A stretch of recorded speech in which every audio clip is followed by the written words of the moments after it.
প্রিয় দর্শক, জানেন কি শুধুমাত্র কালার পেপার ব্যবহার করেই এমন ঘুরুনি বা চরকি বানানো যায় যা বাতাসে ঘুরবে একদম আসল খেলনার মতো। আসসালামু আলাইকুম, স্বাগতম জানাই আমার ইউটিউব চ্যানেলে।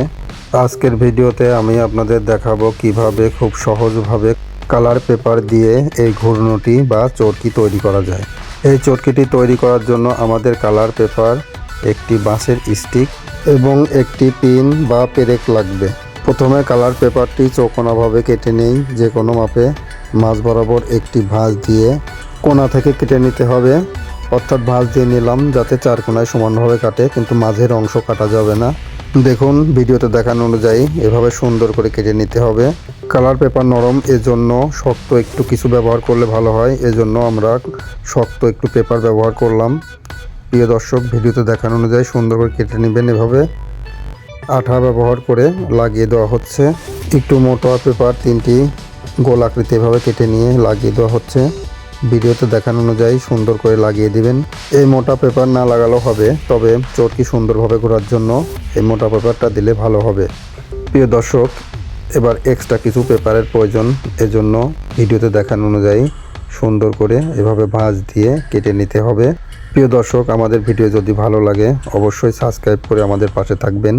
নতুন নতুন ঘুড়ি এবং বিভিন্ন ধরনের শো পিস বানানোর ভিডিও আমাদের চ্যানেলে নিয়মিত আপলোড দেওয়া হয়। প্রিয় দর্শক, এই পেপারগুলা এভাবে সুন্দর করে গোল আকৃতি তৈরি করে নিতে হবে। এবার আঠা লাগিয়ে শক্ত পেপারের উপর সুন্দর করে বসিয়ে দেওয়া হলো।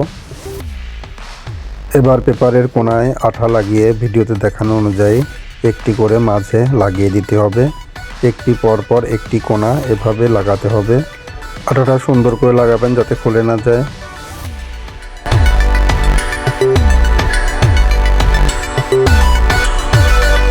আঠা লাগানো হয়ে গেছে। এবার চরকির মাথার অংশে মোটা যে পেপারটা কাটা হলো এটা আঠা লাগিয়ে সুন্দর করে লাগিয়ে দেওয়া হচ্ছে। চরকির মাঝামাঝি অংশে পেরেক দিয়ে সুন্দর করে ফুটা করে নিতে হবে এভাবে ভিডিওতে দেখানো অনুযায়ী। এবার তার ব্যবহার করেছি আমরা, আপনারা চাইলে পিন ব্যবহার করতে পারেন। ভিডিওতে দেখানো অনুযায়ী সুন্দর করে লাগিয়ে দিবেন।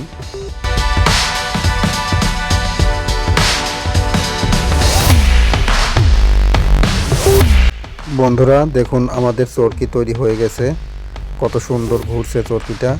এবার বাঁশের স্টিকের সাথে এই চরকি, বিভিন্ন কালারের চরকি তৈরি করেছি, এগুলা সেট করে লাগাতে হবে।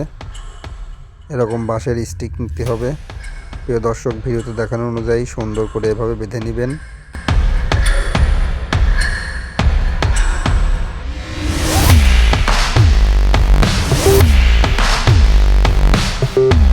প্রিয় দর্শক, পছন্দ অনুযায়ী যে কোনো কালার আপনারা ব্যবহার করতে পারেন। ভিডিওতে দেখানো অনুযায়ী সুন্দর করে সেট করে নেবেন বাঁশের স্টিকের সাথে। প্রিয় দর্শক, আমাদের চরকি বানানো হয়ে গেছে। পরবর্তীতে আপনারা কোন ধরনের ভিডিও দেখতে চান অবশ্যই আমাকে কমেন্ট বক্সে জানিয়ে দিবেন। আজকে এ পর্যন্তই, দেখা হবে পরের ভিডিওতে। আল্লাহ হাফেজ।